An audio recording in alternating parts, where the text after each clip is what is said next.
بسم الله الرحمن الرحيم اقرأ باسم ربك الذي خلق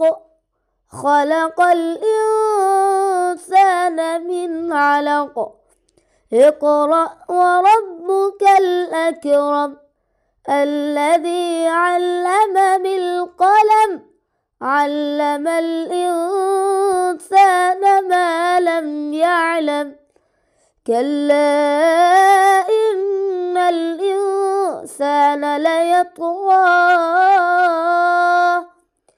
أن رآه استغنى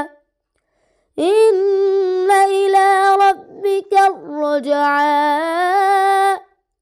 أرأيت الذي ينهى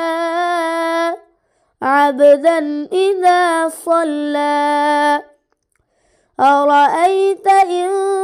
كان على الهدى أو أمر بالتقوى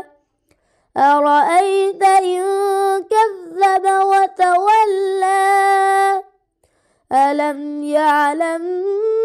بأن الله يرى كلا لئن لم ينته لنسفعا بالناصية ناصية كاذبة خاطئة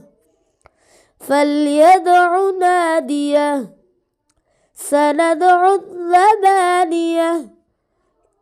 كلا لا تطعه واسجد واقترب